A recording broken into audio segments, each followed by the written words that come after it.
नराम्रो नगरिदिए हुन्थ्यो।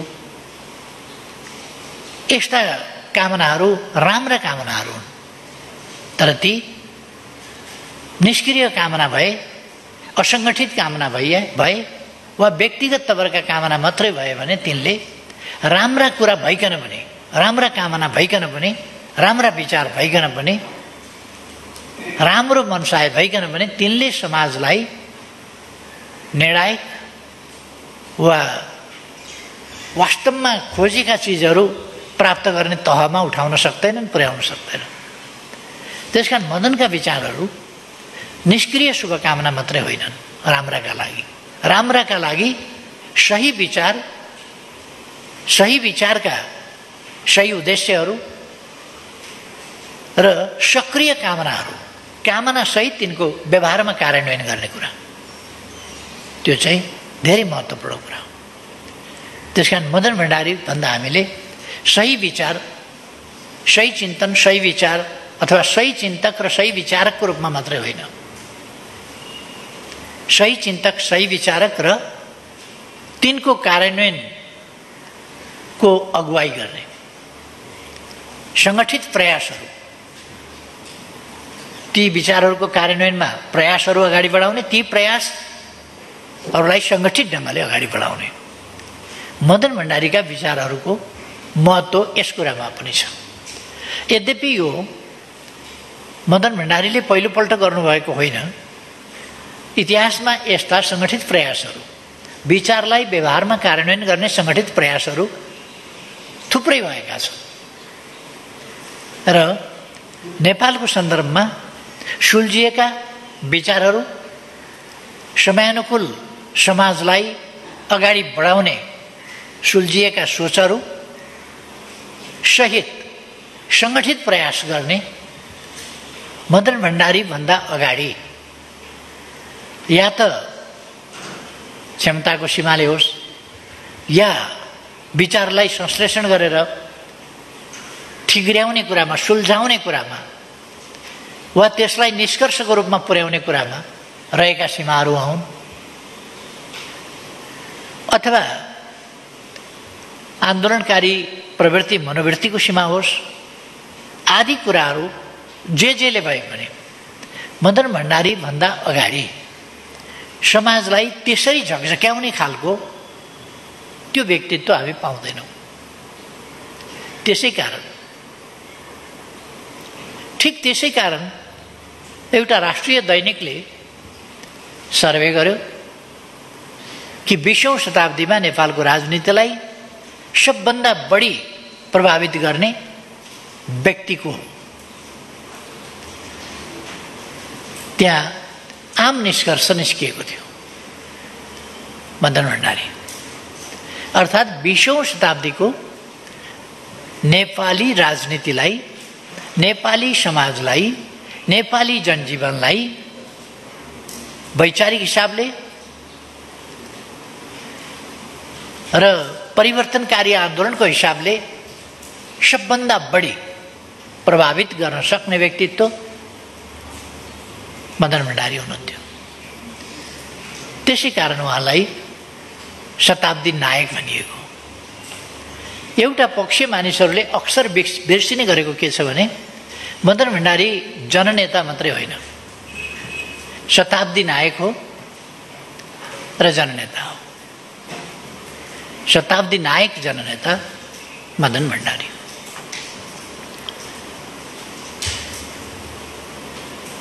आज हामीले विमोचन गरेका पुस्तकहरूमा राष्ट्रिय पक्षीय मदन भण्डारीका विचारहरूले पारेको राष्ट्रिय राजनीति र राष्ट्रिय जनजीवनमा पारेको असाधारण प्रभाव, त्यसको बारेमा र मदन भण्डारीको राजनीतिले समसामयिक अन्तर्राष्ट्रिय राजनीतिमा पारेको प्रभावको सम्बन्धमा, मदन भण्डारीका विचारहरूले तत्कालीन रक्षात्मक अवस्थामा पुगेको वामपन्थी आन्दोलन, कम्युनिस्ट आन्दोलन त्यसलाई प्रभावित गर्ने सन्दर्भमा र यथार्थमा राजनीतिक चिन्तन प्रणालीको दुनियाँमा, खालि म नेपालको मात्रै कुरा गरिरहेको छैन, राजनीतिक प्रणाली सम्बन्धी चिन्तन प्रक्रियामा मदन भण्डारीले अगाडि सार्नुभएका सोच, यो विभिन्न नाम र विभिन्न स्कुलिङबाट आफूलाई चिनाउन चाहनेहरू सबैका लागि एउटा झकझक्याउने, थट प्रोभोकिङ भन्छ नि, थट प्रोभोकिङ सोचहरूको रूपमा प्रस्तुत भए। लेफ्ट मुभमेन्टका नाउँमा कमी कहाँ कहाँ रहे, देशभित्रको सन्दर्भमा सबभन्दा यति सटिक र सशक्त ढङ्गले उहाँले प्रस्तुत गर्नुभयो, जसले गर्दा 2046 साल भदौमा नेकपा तत्कालीन मालेको चौथो राष्ट्रिय महाधिवेशन भयो। भदौमा उहाँ महासचिव हुनुभयो र लोकतान्त्रिक शक्तिहरू एक ठाउँमा आएर निरङ्कुश राजतन्त्र र निर्दलीय पञ्चायती तानाशाहीका विरुद्ध लड्नुपर्छ र संयुक्त आन्दोलन गर्नुपर्छ। त्यस आन्दोलनको स्वरूप शान्तिपूर्ण हुन्छ, त्यो संयुक्त आन्दोलन हुन्छ र त्यस आन्दोलनलाई गन्तव्यमा पुर्याएर नेपाली समाजलाई अगाडि बढाउने क्रममा हामी अघि बढ्न सक्छौँ। यो कुरा चौथो महाधिवेशन उहाँकै वैचारिक अगुवाईमा, साङ्गठनिक अगुवाईमा चौथो महाधिवेशनले संयुक्त जनआन्दोलनको कार्यदिशा पास गर्यो।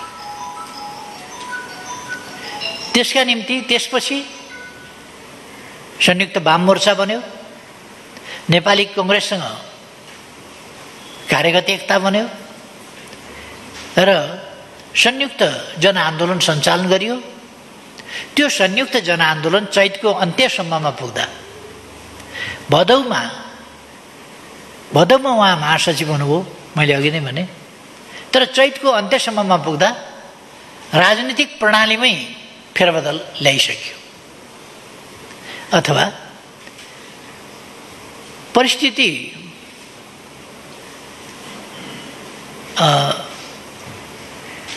एक ढङ्गले परिपक्व नै थियो। निरङ्कुश राजतन्त्र, तानाशाही प्रणाली, त्यसबाट जनता वाक्क थिए, दिक्क थिए। त्यसले सामाजिक विकासको गतिलाई अगाडि बढाउनुको सट्टा त्यसमा व्यवधान पारिरहेको थियो। जनता परिवर्तन चाहन्थे, तर परिवर्तन कसरी? परिवर्तनको चाहना एउटा कुरा हो, परिवर्तन कसरी भन्ने कुरा सबभन्दा बढी महत्त्वपूर्ण कुरा हो। परिवर्तनको चाहना त मान्छेले गर्छ, तर परिवर्तन कसरी? अब त्यही कुराको समाधान जननेता मदन भण्डारीले दिनुभयो। परिवर्तन यसरी हुन्छ। नेपाली कांग्रेसमा एउटा हिन्दीमा भनाइ छ, ज्यान जाएगा घोडा नहीं खाएगा। अर्थ जेसुकै होस्, तर कम्युनिस्टसँग मिल्नु हुँदैन भन्ने पुरानो धारणा, त्यो नयाँ धारणा होइन, नेपाली कांग्रेसको पुरानो धारणा थियो।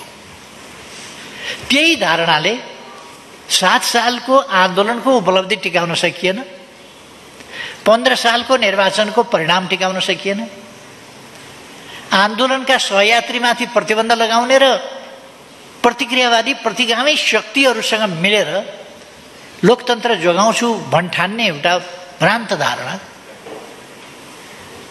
त्यसका विरुद्ध पुष्पलालले प्रयास गर्नुभएको थियो। तर त्यस प्रयासलाई नेपाली कांग्रेसले स्वीकार्न सकिरहेको थिएन। मदन भण्डारीको नेतृत्व भएपछि त्यसलाई नेपाली कांग्रेसले स्वीकार्ने बिन्दुमा पुग्यो र 46 सालको आन्दोलन, उहाँ महासचिव भएको 6 6 महिना पुरा हुँदा नहुँदा त्यो 6 महिनाका बीचमै आन्दोलनको तयारी, संयुक्त मोर्चाको निर्माण, संयुक्त वाम मोर्चाको निर्माण आदि कुराहरू भइसकेका थियो र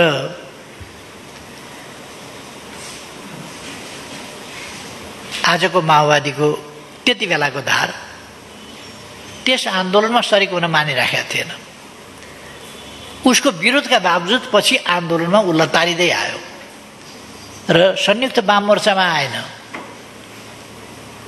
पछि लतारिँदै संयुक्त वाम मोर्चा वा त्यस अभियानमा सरिक हुन बाध्य भयो। अर्थात् जो चाहेको छैन, नचाहेर पनि त्यस आन्दोलनले नचाहनेहरूलाई पनि घिसारेर ल्यायो। राजनीतिमा कहिले कहिले कस्तो हुन्छ भने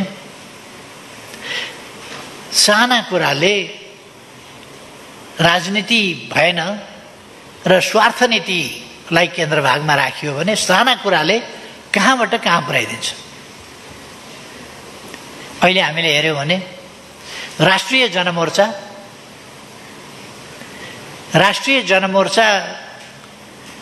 एकजना उहाँहरूको प्रतिनिधि छ। त्यो एकजना प्रतिनिधिलाई कसरी मन्त्री बनाउन सकिन्छ?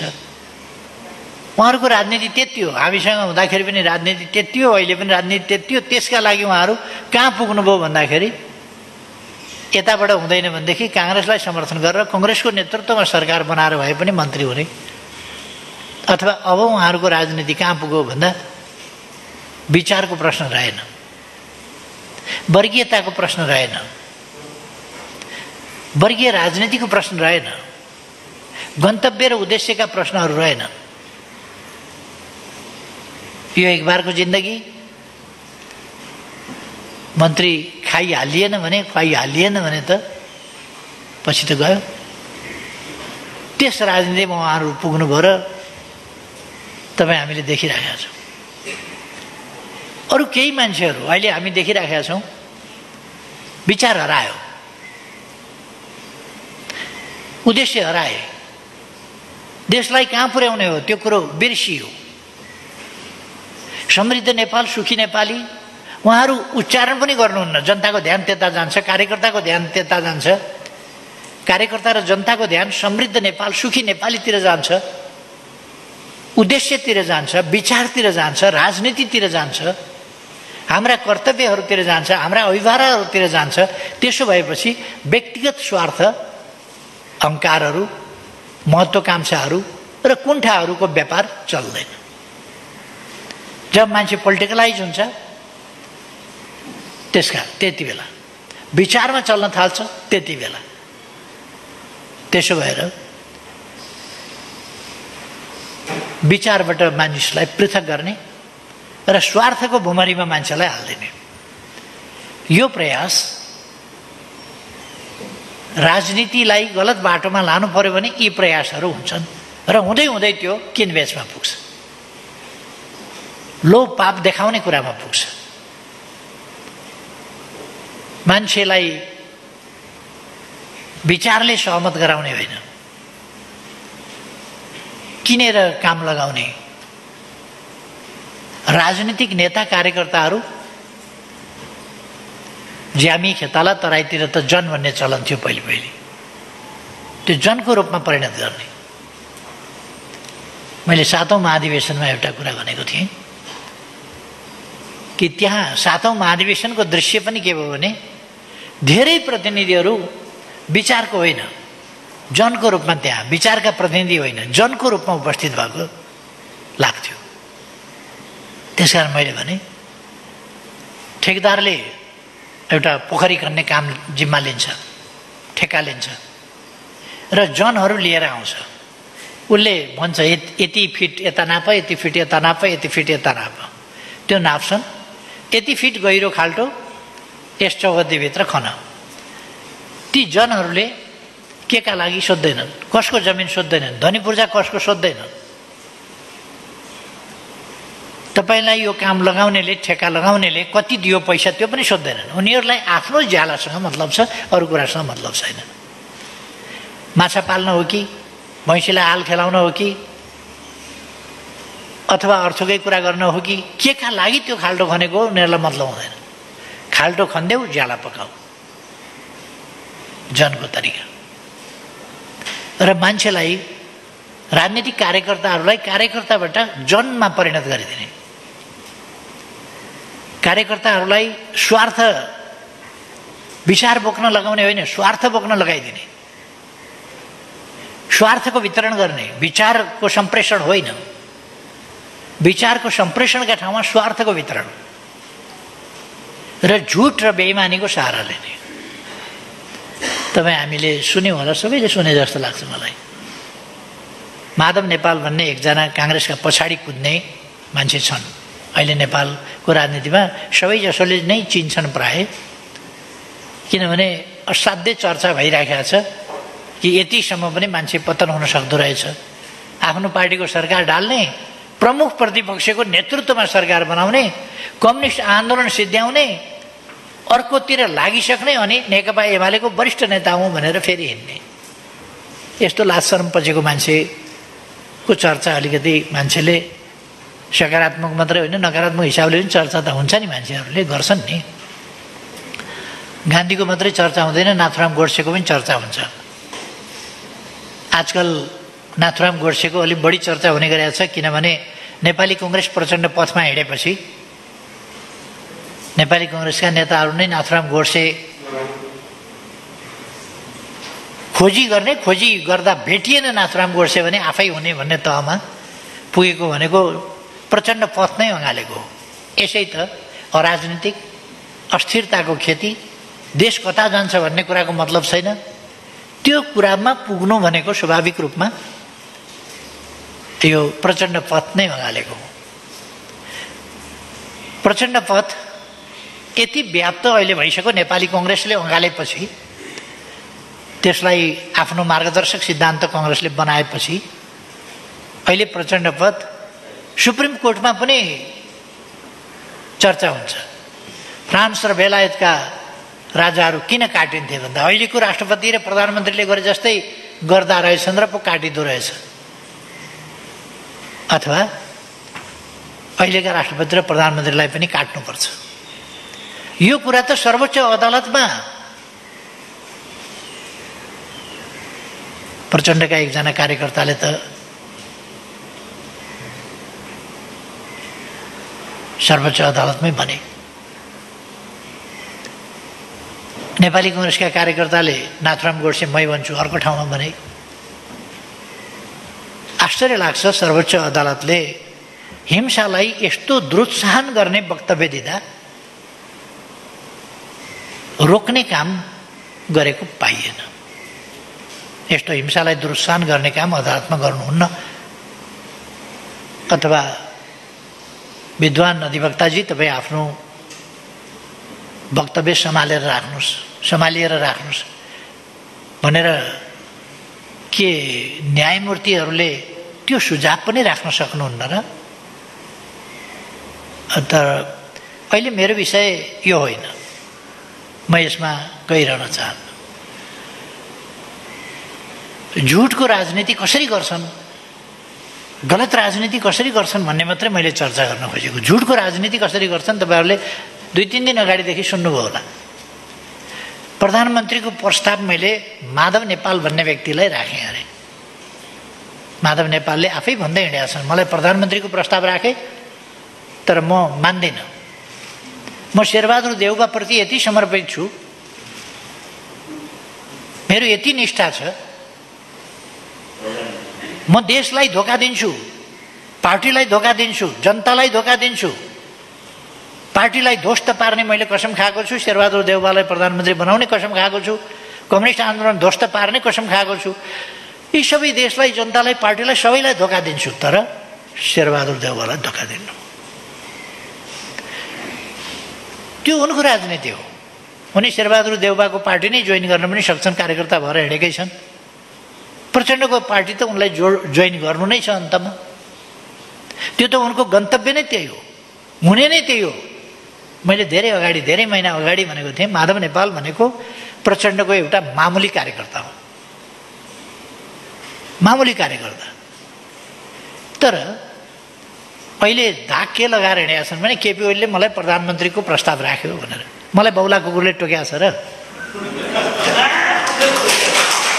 कोही काम नपाएर, कोही नेपालमा नभेटाएर यस्ता मान्छेलाई प्रधानमन्त्रीको प्रस्ताव केपी ओलीले राख्ला? यो आफै आफ्नो महत्ता बढाएर मलाई त प्रस्ताव राखेको छ, कहिले अध्यक्षको प्रस्ताव राखेको छ भन्छ,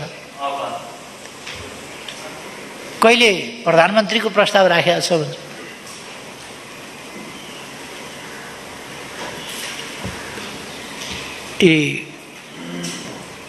एक ढङ्गले भन्यो भने प्रचण्डका पुच्छर हुन्। पुच्छर भएपछि जन्तु पूर्वतिर फर्क्यो भने त्यो पश्चिमतिर हुन्छ, पश्चिमतिर फर्क्यो भने त्यो पूर्वतिर हुन्छ। पछाडि पछाडि पछाडि सँगै हुन्छ क्या त्यो। उनी यता जाउँ भन्यो भने त्यतै पछि पछि लाग्छ, कङ्ग्रेसतिर जाउँ भनेपछि पछि पछि लाग्छ। अस्ति महन्त ठाकुरजीलाई प्रधानमन्त्री बनाउन उहाँहरूले जोड गर्नुभयो। त्यो त डबलीमा भाषण गरेकै साथीहरूले सुन्नुभयो होला। महन्तजी तपाईँ प्लिज प्रधानमन्त्री भइदिनुहोस्, भइदिनुहोस् उहाँहरूले भन्नुभयो। शेरबहादुरजीलाई भन्नुभयो। अनि के भन्नुहुन्छ भने मैले त छोडेको, मैले त त्याग गरेको। कोही कतिजनाले त्याग गरेको हो, त्यतापट्टिका सबैले त्याग गरे हुन् कि प्रधानमन्त्री पद? एउटा शेरबहादुर मात्रै लोभी रहेछन् त्याग नगर्ने, अरू सबैले त्याग गरे हो कि? यस प्रकारका झुटका खेतीहरू गर्छन्।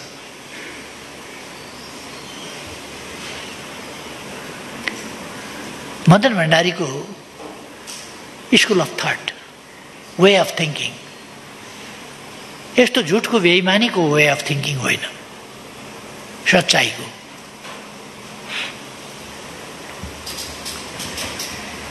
वास्तवमा हामीले सत्यको मार्ग अवलम्बन गर्नुपर्छ।